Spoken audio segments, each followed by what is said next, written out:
Hello, fellow internet denzians. Good morning, good afternoon, good evening, wherever the heck you are. I am Mike Elsmore, developer advocate at Logs.io, and this is another tech off topic. I'm sorry, I'm just going to keep dragging this along because, you know what? I like doing it, and nobody's told me not to, so we're going to carry on. This session is going to be a little bit different. For the first time, there is going to be no Jim. So in the Guitar Hero world, you would call Jim hard mode for heckling.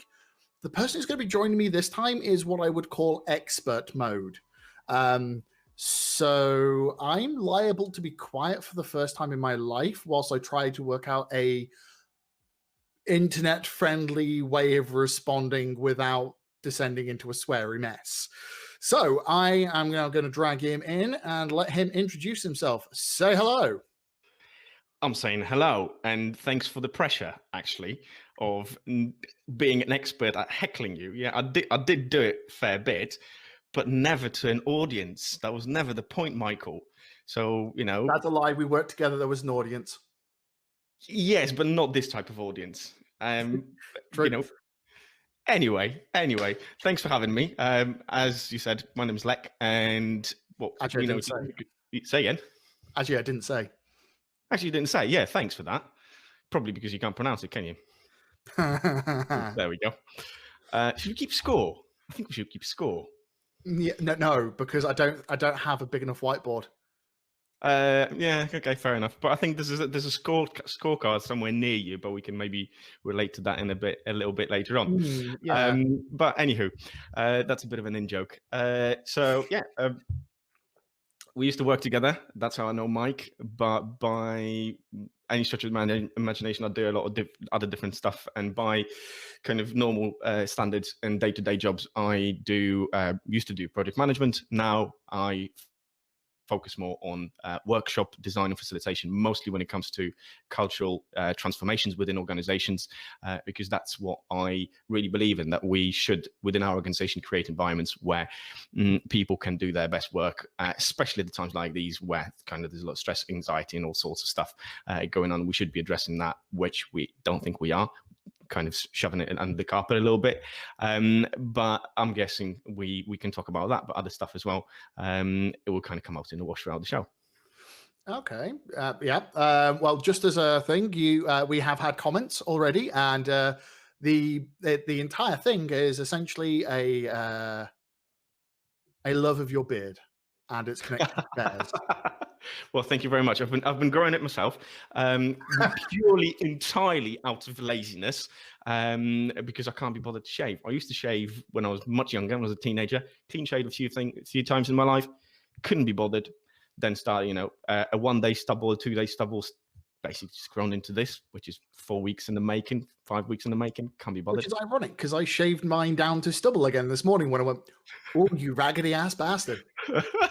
See, that's the problem. It doesn't look so good, does it? I just need to try. But it's got to the point where I actually need to start looking after it because I do look like a hobo, and that's the issue. I can't be bothered to do that either. So professional hobo. Professional hobo, exactly. I've gone just from one end of the extreme to the other, where I couldn't be asked to shave. That's why I'm not shaving, and now I can't be asked to trim this. So what the hell do? I don't know. I'm blaming it on lockdown, but the reality is, where I am, barbers and hairdressers are open, so I could technically get done. I just can't be bothered.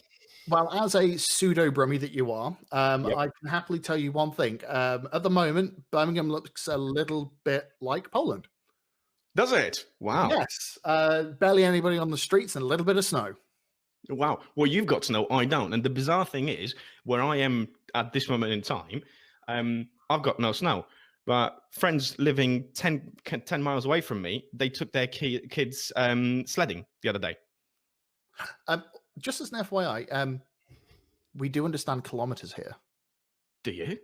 Yeah, sure? I think so. I think that's just this meter thing that somebody stretched a little bit. It's kind of like me. You stretch it. Well, yeah, I'm not going to go there. But in terms of, if you do understand it, well, I should say we understand it because I am British, the same as you, and that I will continue reminding you.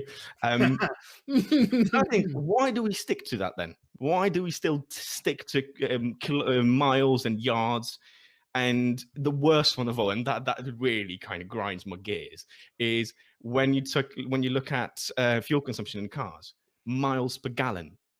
Why do you do it? Why do you do it miles per gallon when gallons are no longer sold?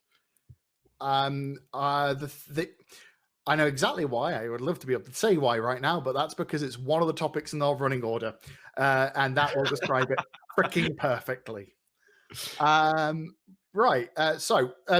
If you haven't realised, ladies and gentlemen, Lech used to work with me. At one point, the poor bugger lived with me, which is the reason why he is next level shit when it comes to heckling me. Because when you work with somebody and then live with somebody and not kill each other, there has to be a way of letting off the steam. That's one of the reasons I left the country, is because it was that close. And you weren't by the way, you weren't supposed to tell anyone that we lived together. I didn't realize we were at that stage of our relationship. Jesus. We were talking about your beard and its relationship to bears at the very beginning. I think all topics are open at this point. That is luckily, true. The podcast is called Tech Off Topic, so off topic it is. Of course, off topic it is. Yeah, absolutely. A beautiful sidebar. I call that skillful. Thank you very much. This is your early Friday dose of banter and randomness, a little bit of tech news. I actually wanted to grab one of the topics off here because it's one that is a little bit contentious, but also affects people like me and you quite a bit. Go on. Now, I'm wondering if you've, because I know you've been avoiding the news mostly. Really, for the past decade. Yeah, attempting to not become a depressed mess, especially in the current times. Especially now, yeah. Yeah, so here we go. Let's dragging this in. Let's see if you've had anything to do with this one. Because I know you have Facebook-orientated applications. We communicate via WhatsApp usually. And I know you have multiple Instagram accounts. Mm-hmm. Yep. And I know you're an unwilling Facebook user like myself. Yeah, I'm very much a person who consumes, if anything, on Facebook. But even now, I do that less. The one useful feature for me that remains with Facebook is the kind of communities and groups and the ease of finding them. Because I don't do Twitter. I just can't. It's just way too loud and busy and shouty for me. And LinkedIn groups, I really don't know why the hell LinkedIn doesn't build up that feature, because it's already getting really crowded. It's a fantastic platform, but following the people or engaging with people that you want to is just impossible. So Facebook, in that respect, is the only one that's kind of useful for me. What is it that they're going to be sharing data outside of Europe and UK?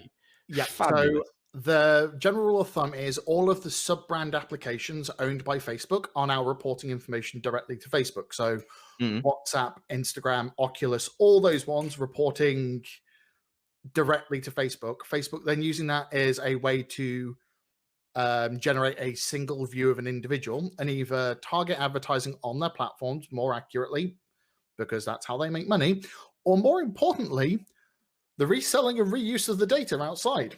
Because, so they're turning into Google, but without Google still provides, even though they are evil arse hats. Yes, I'm sounding very posh. Evil ass hats who do collect your data. At least they provide directly useful services that you consume. Email, search being the big daddy, YouTube. You still get actual day-to-day work, non-work use out of it. Facebook's doing the same. If it wasn't for WhatsApp, I would have, and the fact that I need a Facebook account for single sign-on and keeping an eye on, well, actually, I don't even keep an eye. People just send me shit now. I have no need for them in my existence. Actually, you know what? As you said that, I don't think I do neither. I just have it because I do. It's one of those things, for people who have gym memberships but never go, but don't cancel. They just keep them. I don't know. But for me, it's genuinely, yeah, I do scroll Instagram, but I'm limiting that. Facebook, maybe a little bit, as I said, for the feature. Some social media marketing for some of the clients that I work with, but not much. Yeah, but it's just that fear of not having it, I guess. That psychology of things. But now that there's a big old, like, we are Skynet and we're snooping on all of your shizzle. Yep. Do you give a damn about their existence and wanting to carry on with them? Like, are you a step away from going back from Instagram to Flickr? You know what? Let's put it this way, I'm probably not going to delete it. But if it disappeared overnight or like crashed like Google did and never restarted, I probably wouldn't cry. I wouldn't feel a sense of loss. Crash that nearly made me cry the other week. Well, I remember that situation, but it crashed first for me. I texted you and you went, "No, it's fine for me." I went, "Oh, nice for you." And then the console of Google Console that went from green all of a sudden to all red within 5 minutes. I'm going, I think I'm not the only one having the problem. Oh, we've got a nice comment here that I'm going to have to drag in because you are a amateur photographer, and I'm assuming you used to use it. Flickr. Oh, Yahoo managing to fuck it up back in the day. It's like that comment is not wrong at all. True. I used Flickr a little bit, never got around to it, never kind of utilized it. It was just too cumbersome for me, if I'm honest. Oh, really? Yeah. I think that some people, this might be an absolute heresy that I'm saying, is that Instagram actually does it really well because it focuses on the pictures. It's center stage for you. Whereas Flickr, in terms of uploading, I think it was too complicated for me for what I needed to be. Maybe, but that's not a diss on Flickr. I'm trying to work that one out. How much time have we got? Because we might want to skip this topic in case you don't work it out, and because you know, it's because I'm not a photo person. Okay, fair enough. I'm one of these people who I appreciate other people's photos, but I really couldn't give a damn about taking my own. From my little burnout escape to Southeast Asia at the end of 2019, I took less than 30 photos after being in 3 different countries. Yeah. It's just not my thing. See, I like taking photos. I'm not massive on publishing them, but this is kind of comes into, and I know what you're going to say, but I'll address that in a sec. That I'm doing it for myself. Oh, you need to see this comment because it is something that some people do belong on the radio, that's for sure. Well, it's a good thing this is a string to start with, then, big like a tree. I wish I knew who you were. Yeah. You know, honesty hurts, but it is. Oh. I'll use my favorite phrase: harsh, very harsh, actually, but fair. So it's true. But you know, that's absolutely fine if you want to switch off your video. I can carry this. This is just an option. Just an option. A beard like that, you can carry this here. It's like a good old farmer's beard. But coming back to the photos, I've run out of coffee. It's no longer like it's no longer the scorecard. Oh no! Let's come back to it when we run out of things to say. Fair enough. When I went to Australia a couple of years ago, I think I've taken something like 1,000 photos on my big camera. I distilled it to 500 or 600, removing all the crappy ones, unfocused ones. They were rubbish, and then I picked out probably just around 100 of the ones that I wanted to do some post processing in, so enhance the colors and do some work with them. But that's kind of part of a hobby for me. But to share them and to put them on platforms and stuff like that, not massive. I hate selfies. I'd rather take pictures of other people than myself, or other things than myself. It's because everything else is more interesting than you. Obviously you'd know. Probably same experiences of not being very, very interesting, but maybe another time. And that's maybe why I never used Flickr, because it's just too complicated. I never kind of was in the. I was thinking of my favorite platform at this moment in time is Unsplash, where you can get royalty-free images. Is absolutely brilliant because it's professional photographers putting up their pictures. It's like Shutterstock but royalty-free. So for anyone listening, if you want free images, it's a absolute flipping gold mine, and some of the photos are absolutely stunning. I was thinking of putting some photos up there, but again, what's the point? It's not just kind of lose the little. But I do have an Instagram channel that I did for managed for a couple of months. That's been dead for, I don't know, 4 or 5 months now. Where I did put some of the pictures that I've taken. I might come back to that, but again, it just fizzled out, the excitement of it and the interest. So, okay, fair enough.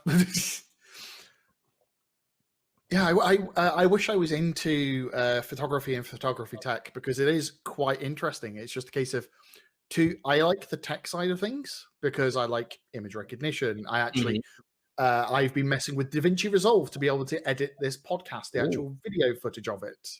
Yeah, and it's like it's getting quite interesting, like doing photo correction to then actually apply that to individual frames of a video. Yeah. Yeah, but you know what? The act of taking photos is still boring as muck. See, the thing is, photographers say that you have to, like, out of 1,000 pictures that you take, there's one that's good. And you know what? I've probably taken a few thousand pictures, and I can pick a couple that I absolutely love that they've managed to capture. I can pick out a bunch where I just missed a moving object, a person or something, that they've moved their hand or their positioning. There was a frame off of being a perfect picture. I've got dozens of them. I've got hundreds probably of them actually, which is even frustrating. But I think that's what gets people who are a little bit more into photography, that they want to. That's like, oh, so close, I'll get it next time, and that's what gives you. It's like that kind of addiction, I would say. But talking of at the risk of actually this being tech related, wow, kind of iPhones and all the smartphones and all that stuff. I'm in the process of upgrading my, by today's standards, an ancient phone, which is an iPhone 7 that I've had 4 or 5 years. I'm going to go into iPhone 12 purely because I'm just doing an upgrade. So I'm just going to do it, and that's the ecosystem I'm in. I don't want to go Android. I tried it. I'm sticking with Apple. But I was looking at the photographs because my sister's got an iPhone 12, and I'm looking at the pictures. It takes beautiful pictures, but I'm going, that's not the camera that's taking that picture, because what is done to the photo afterward, and correct me if I'm wrong, because then this is kind of actually a shout out to correct me if I'm wrong. That's not the camera that's taking that image. It's the image is taken, and then the CPU is doing all the work that I normally would do in Lightroom or Photoshop in enhancing all the colors and everything else. Am I right or am I wrong? Partially, because there is the principle. Well, obviously, there's the principle of was it HDR photography with multiple snaps, where it's then taking the average and fixing it. But then there's a whole level on top. Like I believe it's the reason for the neural chip in the big reason for the neural chip in iPhone, saying it's for all that post processing. Yeah, somebody's saying, and it's adding artificial depth of focus. Yes, especially on the portrait. That's fine. Yeah, you can't. A lot of people think, oh, the blurry background looks. Don't get me wrong. The photos look spectacular. They actually, a lot of the time, they're really good. So for most people who are just like kind of point and click, this is a perfect solution. But this is also the problem. Why everybody's got like 2,000 photos from every trip. Because we just go into that overload of photos. I don't like that, actually. The easier it is to take photos, the less we value them, because we've got more of them. Because so you can always take that picture. We were reminiscing the other day with my dad about film cameras, where you put the film in, where you've got 36 frames, the old style analog stuff. Taking a picture, you had to think twice before you press that shutter button, because you're screwed. If you run out of the roll, 36, you're done, and you don't have another one, you're screwed. So, and now you just take 1,000 pictures a day if you want to. Yeah, this is where I'm definitely talking to the wrong crowd, because I have now got a Pixel 5 as of just before Christmas. Ooh, one of the best cameras on the market for not ridiculous expensive phones. Yeah.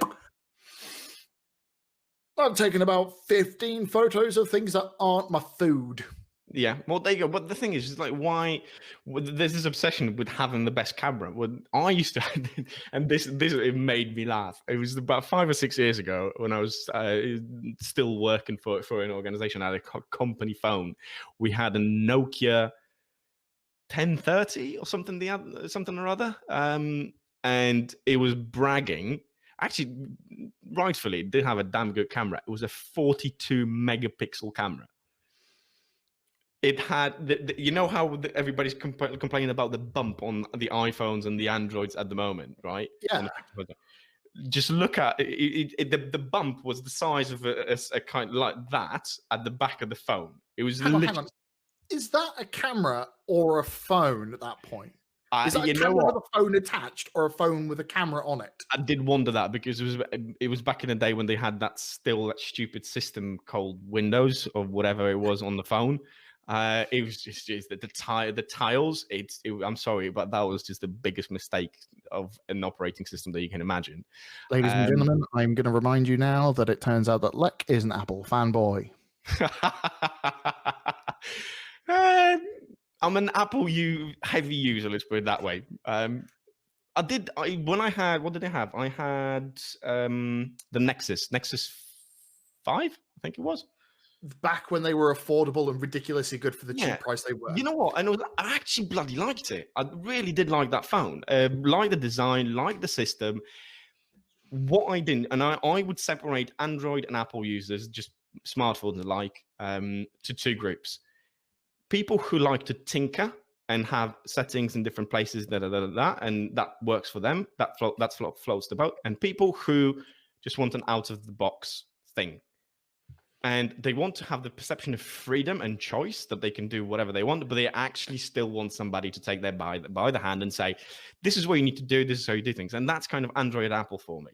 Oh, good Lord, the perception of freedom are one step away from tech conspiracy theories. Pretty much, because Apple just gives it literally out of the box. It just works. You can do certain things. You can control things centrally, and this is one of the biggest bugbears about Android when I had it is you controlled settings of an app from the app within the app and centrally from the Android system. And if something overlapped, something worked, something didn't work. I don't want that in my life. I just want stuff to switch on and work when it comes to it. And if I want to get nitty-gritty with stuff, then yeah, I'll pick something different. But majority of the time, I just want something that works easily. Yeah. On the topic of something that doesn't quite work, I am going to drag in another BBC News article.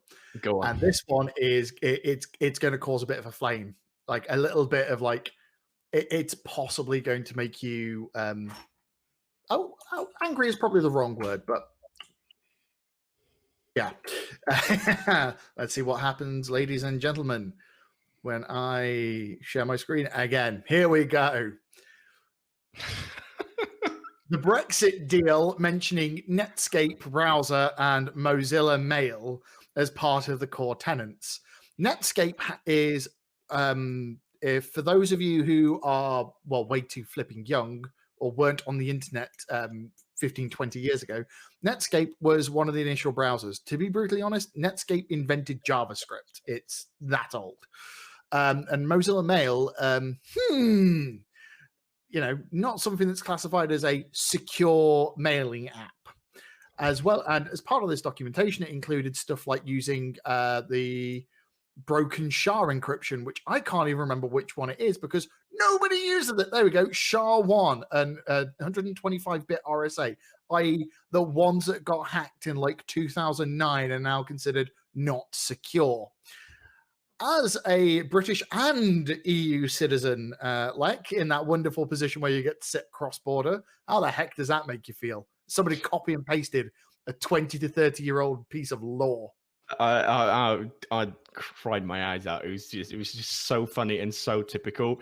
If you scroll up a little bit, there's a mention of how long the bloody document is. 900. There you go. The reference. Stop it there.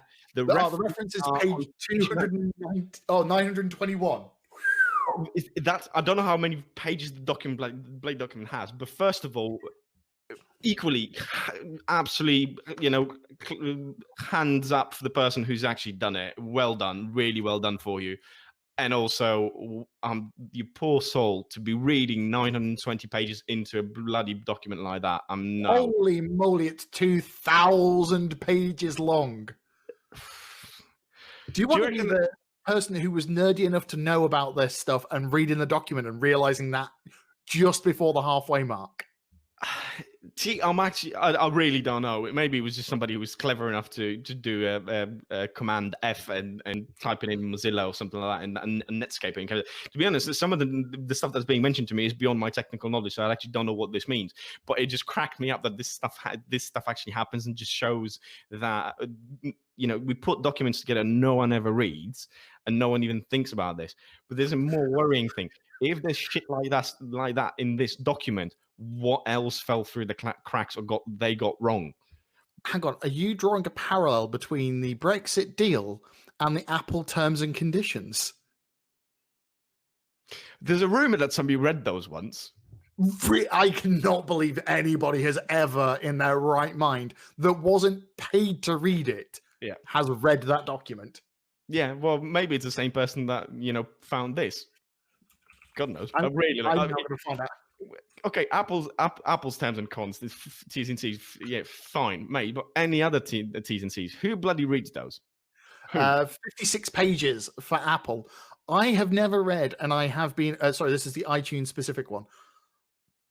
I was an iTunes user because back in the day, it was actually a decent client and a good way of getting access to music before streaming became a more popular way of doing things. I never read the 56 pages of that. I'm sure as shit not going to have read 2,000 pages of international doctrine. Yeah, but there's a difference. Difference between access to a music/streaming service and the future of the country and the continent. Touché. But notwithstanding, I think it's still ridiculous. I'm a massive fan of humanizing stuff, and to me, a document of 2,000 pages is insane. A T's and C's of 50 pages is insane. Client contracts that are longer than a few pages, insane. I believe in people having normal conversations and being able to have gentleman's agreement without having to have legal binding stuff to protect their asses if things go wrong. Because if I screw something up, I'll raise my hand and say I screwed up. And I don't need an out clause to be able to protect myself. Documents like these just absolutely baffle me, and I'm even more reluctant to read anything that's. I read a contract I was signing today with the supplier that was a few pages long. Absolutely fine. Mostly because it was something new that I've never done, so I thought I'll scan it. But in things like that, that's understandable. That's kind of more and more of agreement. But again, 56 pages. And also, if you want to use that platform or that system and you don't agree with something that's in T's and C's, what are you going to do? You're going to say no? Well, then you can't use it. So you don't have a choice. You're making these T's and C's signing even more pointless. Big Like a Tree has another decent comment, actually. It's 2,000 plus pages in total, but it is in sections covering different aspects of the agreement. So you can read the bits you need to consume, etc. So that is a valid point, but still, it's hoofing humongous. And in my eyes, the fact that the page count, most people will remember being at school or at university or at college, and they're making their word count by fluffing and copying and pasting and increasing the size of the document. Do you reckon that's what they did here? This feels like that. Like they've copy and pasted a piece out the old one. It's like, oh, we know we need to talk about it. I can't work out a better way of wording it and making it sound bigger and important. So I'm just taking the original one.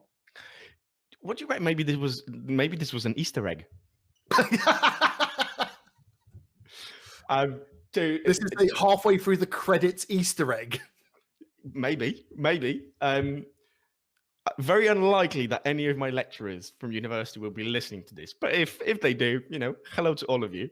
There was a group of us that I believe in second or third year, we came up just for shits and giggles. We were putting in random references into our works, like essays and reports. Not for plagiarism. It wasn't the point. We were keeping that above board. It was just for fun to see what we can get through. And we're basically quoting one another within text and then within the references at the end. No one ever spotted it. It was like 2 or 3 here and there, but we still reminisce on that every now and again. Maybe this was it. Maybe it was just politicians having a bit of childish type humor. You know what? Part of me wishes it was, but once again, Big Like a Tree has made me sound like a giant child by pointing out that it's replacing hundreds of thousands of lines of regulations and legislation and law. Yep. And that is completely correct. It's just without that context, this is ridiculous. With that context, it makes, well, sense. Yeah, but again, maybe I don't know about you, but I bloody didn't read that thing. Maybe it's covering, as old T's and C's, covering every single angle. And that's what you've got, a document that is 50 pages or 2,000 pages, because you have to cover every single eventuality. Like, like idiot-proofing equipment and, putting things on stuff that normal person wouldn't eat, saying do not eat. I appreciate kids eat those, happens understandably, but if kids eat them, the likelihood is they're not going to read them anyway. They're just going to shove it in their gob. That's just how it works. But every single time I see on any type of little packet say do not eat, I'm just thinking to myself, somebody ate that once. Yeah, there is what is it? There's health and safety and being safe. There's common sense, and there's the American way. See, you see, yeah, absolutely common sense. But the thing with common sense is it's not very common. As somebody who I think lacks it, that's me, by the way. Very much, yeah. I'm quite stupid, and yeah. Whoops. Anyway. Let's not get political. No, but just as a point of reference, the comment made earlier about the kind of people. Oh, Bulminek, I can't remember now. Oh, my brain. Let's move on, because I had a point and it's completely just left the building. Everybody, Lex got a beer. I need one now because we have entered that point of day. We have entered the useless zone. Very true. Very true. I had a coffee in the vain attempt to be buzzed up and awake and able to be. No, it's not working anymore, ladies and gentlemen. Oh god! Right, how we get you so far? I actually haven't had coffee in about a week. I'm giving up a little. Some more coffee. No, I'm good. I'm good. I found a couple of really good roasters. I'm happy with that. I'm just trying to staying off coffee for a little while. And officially, it turns out I need a jingle for the useless zone, and that needs to be played every morning at 9 a.m. till 11, and then in the afternoon from 4 till 6. Sorry, did you say 9 o'clock till 11? 9 o'clock in the morning till 11. I'm not useful at 9 a.m. till 11 a.m. I'm awake. Yeah, I'm not saying you are. You're absolutely. But the thing is, you normally, very, very rarely are you actually out of bed at that time. No, I'm out of bed at that time nowadays because I have meetings. Because I have meetings doesn't mean I'm functional. That is true, but that applies to most of your day. Anyway. Oof. Ladies and gentlemen, the heckling has recommenced. I'm surprised you didn't have a drum roll for this thing. Well, so yeah. I need a soundboard. That's the one. You need a soundboard. Absolutely. Okay, so I'm now going to move on to another tech-ish related topic it's something that affects the pair of us. Because, well, it does.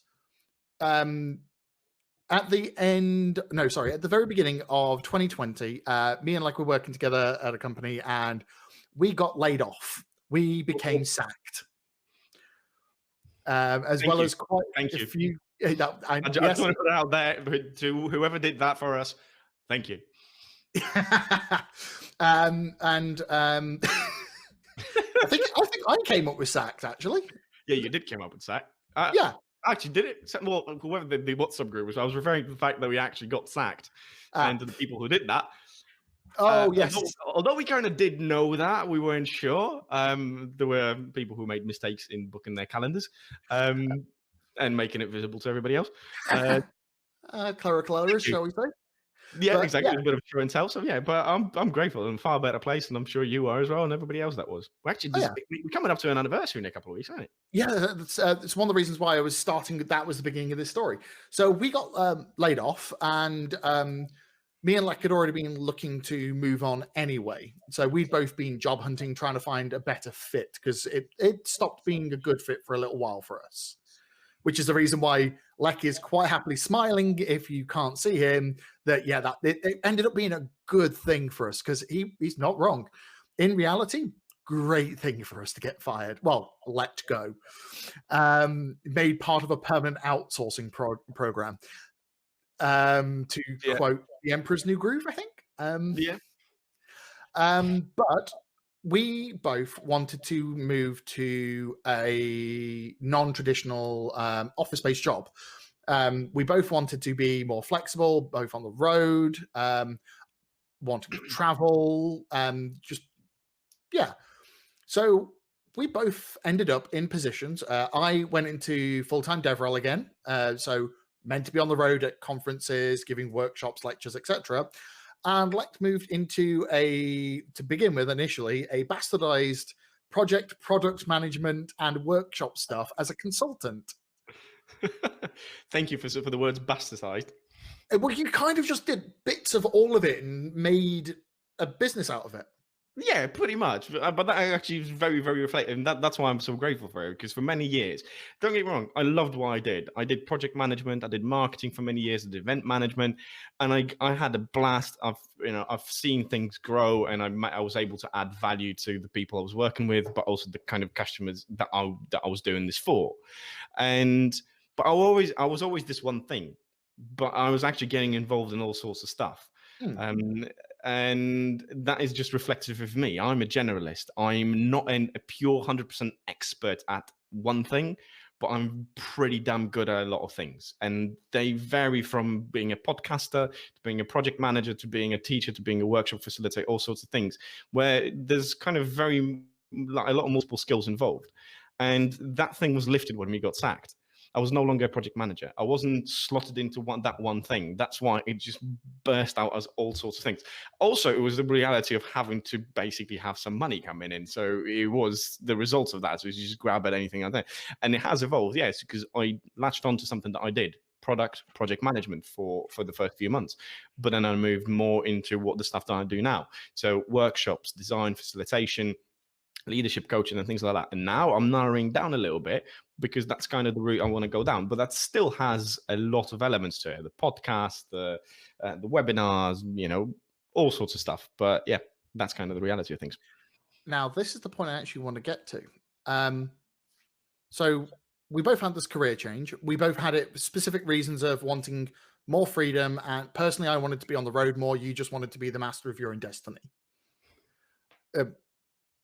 But now, nearly 12 months on, we are in a very different world to where we wanted to be at that point. We have gone through multiple lockdowns. Currently, Lech is on the European continent, is currently in a lockdown, I can't remember. Sort of. We're as close to you can get to a lockdown as is possible. Without saying lockdown.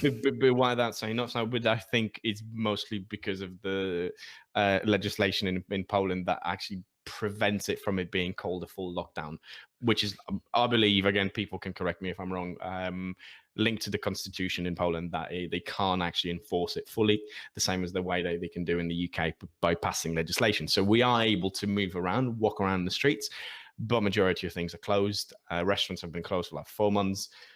My biggest pet peeve about this: gyms are closed, and they have been for a little while. Hopefully they will reopen. I'm making do up until now. I know there's a lot of people in tougher situations, and this is actually what worries me: is the mental and emotional impact of everything that's going on as a result of things being closed. Because I think that's what you're trying to get at, is the fact that we're stuck inside and actually can't get the stimulus and the ability to be able to do stuff. But yeah, and like So with the being locked down, we've been turned into remote workers, which technically is what we wanted to begin with. We both wanted to be remote. The difference is we didn't want to be remote in the same damn place for 12 months. Yep. So now the question here is, now this is the thing I'm curious about asking you, because literally it's your day job these days. How in the hell has that affected how the hell people actually get the job done? Like for me, it's nothing, because I was meant to be a remote worker to begin with, but you've been interacting with a lot of people doing office transition jobs and all sorts of things like that. So how the Hades has the world changed? People are making do. That's kind of how they summarize this, because when this thing blew up, That'll do, pig. That'll do. Yeah, people were just sent home and said, given a laptop, a Zoom account, and go and work. By the way, if you have any background noise, I'm in a block of flats that's still being, people are moving in and renovating stuff. There might be some drilling and hammering going on. But I digress. And people were just sent home and asked to do stuff. And that's kind of what I think. I was even talking to a good friend of mine, the one that I mentioned to you before we started on, the one that did the branding for me. He's been sent home as working. But, for example, his company doesn't support anything in terms of adaptation for home office, like a desk or a chair and stuff like that. It's the little things. It's things like that that people actually need to have, because, you know, a desk and a comfortable chair rather than it being an office table of some sort, or sorry, a kitchen table of some sort. In terms of the evolution of how people are getting on with it, they're getting things done, because I think we're very quickly adapted to it. Thankfully, we've got the technology to do it. But can you imagine if this happened 20 years ago, when there was no Zoom and or any of these any of the software that we use now for collaboration, work, and Muriel to be another one? LinkedIn was in very early days. Actually, 20 years ago, probably didn't exist. Yeah, 20 years ago, did not exist. Didn't exist. Absolutely right. We barely had Skype, which is horrendous. It wouldn't be impossible. I think we've shown, all of us, massive amounts of adaptability. We've just kind of, and what helps is that it didn't exist. Really? 20 years ago? Skype is 18 years old. It was formed in 2013. Oh, wow. There you go. So people are trying to make the best out of it. Companies are doing the best they can. They're adapting, they're changing processes. But I think it's actually under the hood, when you dig a little deeper under the surface, things are lagging. Things are missing. So we're just doing things. The boundaries between work and life have disappeared, as you will know very well, that you tend to put in 10, 12-hour working days, because you don't have that to and from commute to the office. That is normally a boundary for things. That's why you continue to, and you say to yourself, I'll do another 20 minutes more. An hour later, you're still at it. And day after day and after day, that's where the problem is. That's where I'm really concerned about mental impact, emotional impact of what's going on, the burnout rates and everything else. Processes and getting stuff done. Listen, it was laughable when before all this, companies are saying, no, we can't let you work remotely because you can't. We don't trust you to do work from home. Rubbish. Barrel. All of a sudden, everybody can work remotely. And also, I think if you don't trust your people to do work, you've got bigger problems than that, because whether it's in the office or at home, they won't do work. Yeah, that sucks. That's a good point. Yeah. Okay. Now here's another thing that I'm curious about. The world's still changing, I think. Like 12 months on from where we started, the world is different. We're still 6 months after the first global lockdown. The world is different again. Christmas was a shit show for most of the world, because people, the governments tried to be friendly, and then it all went to pot. Thank you, Bozza. But next year, things are going to get better. Well, sorry, this year. Oh, God, I was going to say, it was 2022. Jesus. So things are going to get better this year. Vaccines, all that stuff. I actually want to go to an office.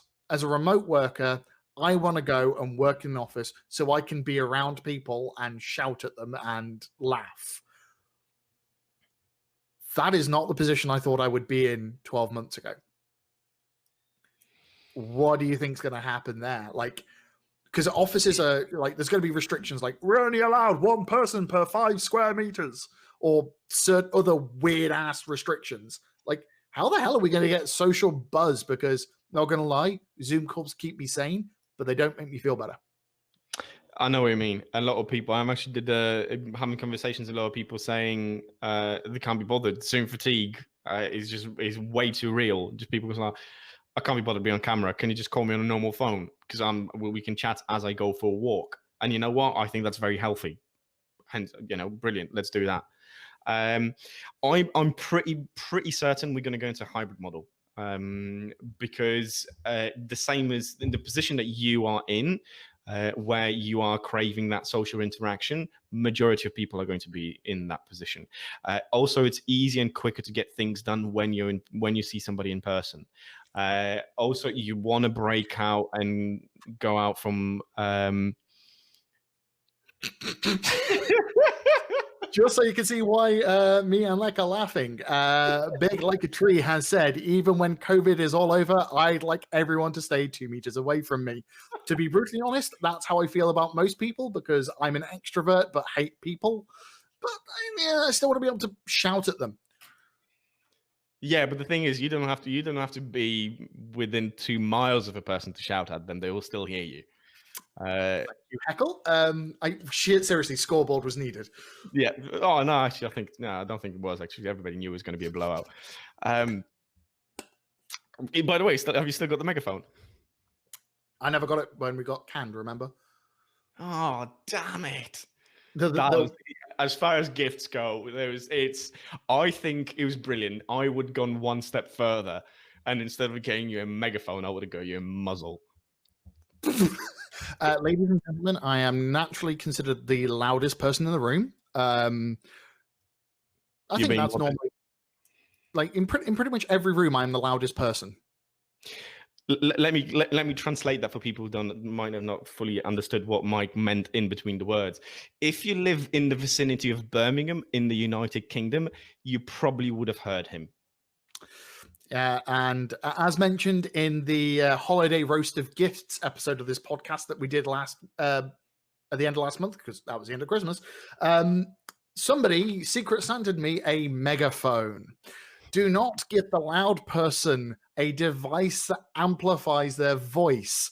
The fear in everybody's eyes whilst I turn it on was priceless. I still can't believe I wasn't there. I would have loved to be there. I miss Secret Santa. Wow. Yeah. Fun and games. Fun and games. Okay, so you're thinking we're going a hybrid model, and pretty much, yeah. I think we're going to hybrid model because for numerous reasons: A, people's sanity, but B, cooperation. That's and the reality is, not everybody wants to be in a remote working environment because, for simple fact, they might not have the facility, they might not have the space to do it at home, and they just don't want that. They work better. They need that boundary because they can't get stuff done when they're at home. And, that's fine. For me, it was always being given that choice rather than being put in that situation. You have to do this. Bam. I had a situation when I was working for a company a few years ago. And basically, I was being offered a promotion, being asked to take on a new role, moving on from what I was doing. And I said, cool, that's absolutely fine. But as we were negotiating a couple of things, I said, fine, but I want this to be a non-office-based position. And that turned out to be a big problem. And as we were talking, they were clearly not happy in doing that. And I got to the point of saying, you know what, actually, I think this is very, very unfair. Because had you gone out and advertised this post to get somebody external, you wouldn't have batted an eyelid whether that person's based in Birmingham, London, Glasgow, or anywhere else. It had to be within the UK. So I think me being in Birmingham, where the offices are, you're taking advantage of this. Yeah. Lo and behold, half an hour later, I had a reply post after the meeting saying, "We see your point. We agree to that argument. We agree to your proposal. It's going to be a non-office based position." Happy days.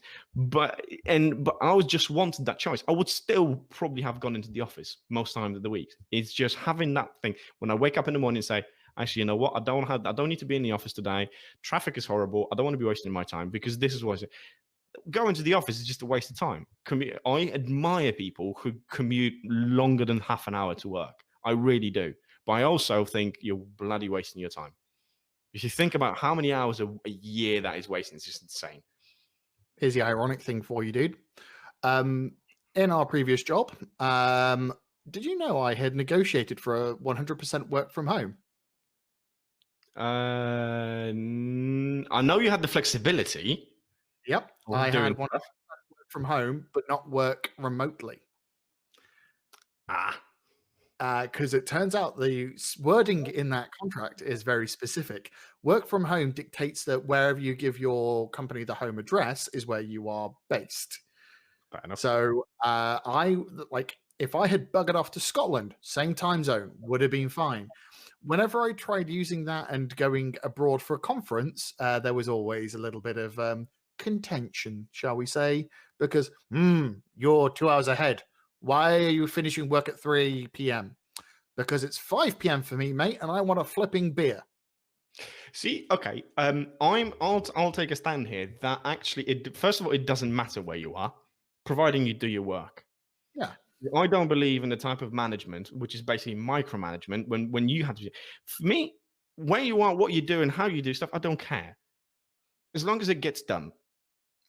We clashed a number of times when I needed you to do something because although I wasn't managing you, I was responsible for the projects that you were working on. But I knew that you had, half a dozen other projects that you're working on.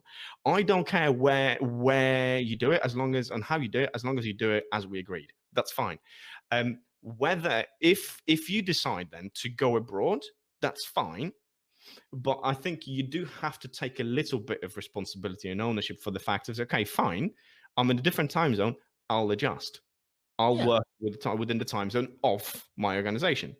And then, in that case, still does not matter where you are, as long as the thing. If some business have core hours because they have to, fine, keep that.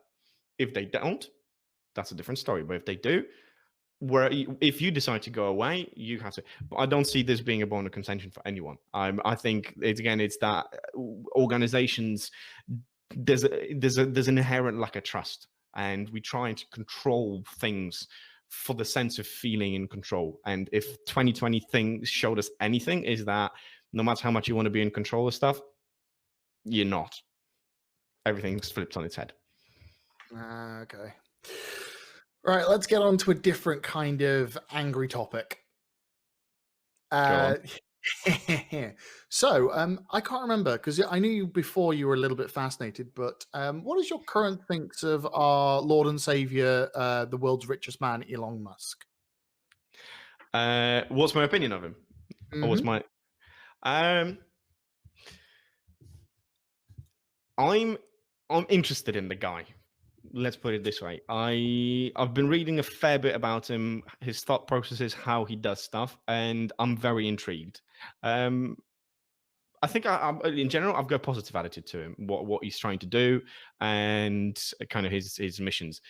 I don't know enough about any of the darker stuff that might be going on. I know he is a bit of a bastard, can be, but so was Steve Jobs, for example. But to a certain extent, that kind of is, maybe I'm saying bastard by general standards. But maybe being direct and speaking your mind like that is just putting people on the back foot and they're feeling offended. Yeah, I'm so glad I've got that opinion out of you. Do you know what Starlink is? Yes. Right. Okay. Going to share my screen again. This article was from the Express and Star a little while ago. Thank you, NHS. On Monday this week, the first Britons, so the first people on the European continent, have received access to Starlink. Now, most of the time, I would think that would be absolutely flipping amazing. This privatized technology is becoming available to your average person. That normally is fantastic to me. However, have you seen how much this stuff costs? Yeah, I did glance. Let's put it a bit pricey. Bit Bit, pricey. bit pricey. The Yeah. modem and the dish is £500, ladies and gentlemen. And the internet access, which is, I believe, anywhere from 10 megabits to 18 megabytes per second, is £80 a month. And there is no guaranteed uptime. Please expect, I think it's between 10 and 25% downtime with the navigation and movement of satellites. Mm-hmm. Right. So the whole point of Starlink is making universally available access to internet globally. So microsatellites, beaming it, bouncing it around, making it affordable for people in rural areas where, it's too expensive to dig up a line and fit £1 million fiber optic networks. Especially if you're out of the EU and you can't get cheaper labor to come and do it for you. Oof. That's a oof. But my problem with it is the places they're selling this and they're marketing it to, and the price of the equipment is aimed at privileged people who essentially want Wi-Fi at their ski chalet. Yep. What is Tesla? Oh, Tesla is a really badly put together Lego set with a really expensive battery. Exactly. But do you know the business model behind that? The thinking behind it? The reason they started with the really expensive car is to sell it to people who can afford it. Okay. It works in reverse. You start off with the expensive stuff. You get people who actually have the money to buy the expensive stuff, which allows you as a business to continue developing stuff that is cheaper, and cheaper. So they are basically starting at the high end to be able to build an affordable little city runaround car for, I don't know, 10, 15,000 pounds. That's kind of how it works. I don't know whether this is the case here, but I would guess so. They were pricing it so high to get the rich on board so they can get the money to build it. Basically, they get the rich to pay for the poor, if you will. It's like, okay, I can understand with the car. You start with a roadster and you build your way down to more affordable, economical, and more reasonable for your average person. Yeah, exactly. Free is asking if I have a Tesla. I don't even have a driving license, so that's probably a big fat no. And let's keep it that way for the safety of the entire planet, wherever Michael might be. I suppose I am going to learn how to drive an automatic and ruin the North Americas. Can you let me know when you actually are around there so I don't go there at the same time, just in case you're tempted? You'll hear me go. But yes, so all right, I can get that, but I don't understand that with internet, because I'm pretty sure they're not going to be able to produce the equipment for just because of what it is. It's not exactly like you're going to be able to make a cheaper satellite. The satellite is pretty much a fixed cost. But you've got economies of scale. You've got economies of scale. The more people you have using it, the price can be lower, and or maybe they will offset that. The people who have the money, they will be paying more, and then they can do it to less developed countries for a much lower price. I really don't know. I'm always dubious of articles like this sort, and I'm always on the fence. I try and see the good side of things, but I know that there's a lot of sinister stuff going on. But neither one can be verified. That's the sad part, and that's the saddest part actually of the world that we live in, is that whatever you read, anyone that does anything, we have doubt whether their intentions are good and pure, or whether they're trying to trick us into doing something. My resident Canadian in my life is also mocking me, saying that North Americans are screaming. So it appears everybody is afraid of me driving. And Big Like a Tree, just for my sanity, if you could send me any links for me to read afterwards, I would appreciate it, because I literally have. He's pointed out that, or they have pointed out, because I don't know who it is, that broadband in off-grid areas price is really cheap. I actually have zero clue on how much it costs. All I know is that back in the early 2000s, the UK had a massive, we're going to connect the entire country for internet is fine. And it was multi-million pound project through Openreach. See, I still don't get why UK is so far behind when it comes to high speed. I'm not talking rural areas. I'm even talking major cities. London, Birmingham, it's still lagging behind most of Europe, and I really don't know what's up with that. For you, Lech, this is going to sound familiar from me when we were working together. It's all the legacy stuff. The legacy that no one wants to ever clean up. Yeah, it's it's that wonderful thing. The UK was one of the first to have major copper internet, copper telephone lines, and then putting ADSL over the top of it, and it just there's no space or money or inclination to fix it. Okay, fair enough. The other thing is, I think Big Like a Tree is pointing that out, that the kind of in other areas it might be a lot cheaper.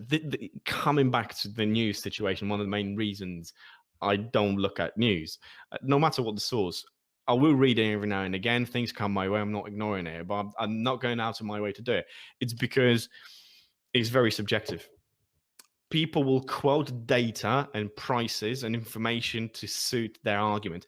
And even when they don't have bad intentions, they just do it without realizing what they're quoting and how they're phrasing their sentences. And you can present the same argument and the same statistics in two different ways. And it's tricky. So it's Express and Star, or what is it? Express and Star? Was it Express? What was that? It was the Express. Express. Okay, slightly better than Express and Star. Everybody in Wolverhampton would, and West Midlands would know.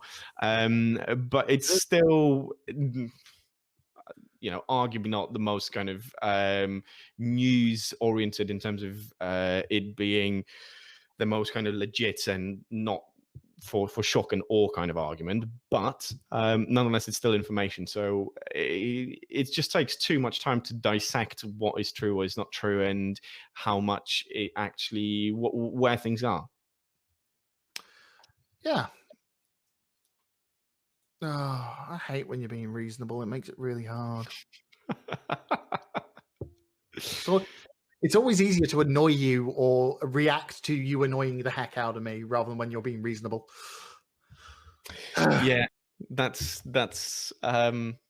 pragmatism. No, I don't know what that is. I don't know what that is, but I don't seem to follow it as a behavioral pattern of myself. So, is there anything you would like to raise to the audience? You know what? I think we start with the outro, because we've done over an hour. We've done over an hour. Excellent. No, mate. I think we've spoke about a lot of things, and I really enjoyed it. I like ranting, and I did realize that as we were talking, a lot of the things we were talking about, I was kind of ranting a little bit about. But I like that stuff. I think it's important that we vent these things, and not just kind of say that, oh no, it's fine when it's not. And yeah, I think the world is starting to spin the right way again. And whether we kind of get out and be able to do our remote stuff and digital nomading sometime soon will be good. I think it's just that the ability to have that choice, whether you want to do that or not. And yeah, I think that's about it. Okay, so I haven't made you depressed. That's a good thing. Nah. Especially like me, you're living alone in a place with zero human interaction, and the only way you're going to see a therapist is on the other end of a Zoom call, impacting the problem. That is true. Very, very true. So, right, cool. I haven't ruined Lech. Lech is, I still consider a ridiculously good friend, so I don't want to break him. He's tried many times, but I'm just... Hey, I never sat on you. Yeah, mostly because you're too slow and I'm too fast. Damn it, I didn't see that one coming. Shit. Right. So, ladies and gentlemen, this has been Lech. And, well, I double checked this before we started to see if Lech had any social media, etc., he wanted to share. Turns out that is a big, fat, hunkin' no. He is a ghost. The internet does not exist for him, etc., etc., even though we pointed out multiple Instagram accounts earlier. Apart from one thing, LinkedIn is the only platform I do use, which is technically social media, but I just find it as a fantastic networking tool. So if anything, yes, you can find me on that medium. That's the one that I will respond for sure. I will share his link so that people can go along and follow and find out what he's doing. And you are actually going to be doing something at the beginning of this year. What is it? Yeah, it's launching a new podcast, which will be under my human brand, which is the consultancy that I'm running. Yeah, and it doesn't have a name yet. I'm still working through that. But the concept will be around the stuff that I do, so around company culture, leadership, and actually in a very similar format as you do yours. It won't be live streams, but it will be usually sitting with another person and just literally chewing the fat on a lot of things, having a bit of banter, ranting about certain things. I might have a few people co-hosting it, but that's something that's in the works at the moment, and hopefully it will start showing its head in about a month's time. Okay. Well, ladies and gentlemen, Lech has previously done one of these for another organization. I can't remember the name of it, and has had some pretty big guests, is the right word I'm looking for. Like most of my friends and I who've worked with Lech have listened to an episode or two. I'm not gonna lie, I haven't listened to all of them. Like then they don't all interest me. Some of them literally are big fat talking heads as far as I can tell, and that's including yours. It still fits on the screen though, which is fine. Mine's taking up all of the screen. Yeah, and he's got a wide angle lens camera. Jesus. So Lech has experience with doing this, which means it'll be well, he actually taught me about Anchor and the other pieces of technology I'm using. So production value is going to be quite high. So, when that's dropped, I will add it to one of the podcast episodes so people can go find it. Because if it doesn't exist right now, it's kind of hard to share. So either keep an eye on the Tech Off Topic podcast episodes for a mention of it, or go and follow Lech's LinkedIn page. That sound about right? Yeah, sounds about right. It will land on the human.pm website, and it will have its nice little place there. But until it does, yeah, probably either keep an eye on that or LinkedIn, as Michael has said. Michael Anthony, by the way. I was wondering. I can't believe that. It took me an hour to flip and drop in your middle name. Anthony. By the way, Michael Anthony absolutely loves being called Michael Anthony Elsmore, for anyone who's interested. Now I'm salty as heck. Thank you. So this has been the Tech Off Topic podcast. I have been your host, Mike, and Anthony. Yeah, and it's been really good to host Lech here. Thank you all for listening, and I will catch you in the next episode. Bye-bye. See you later.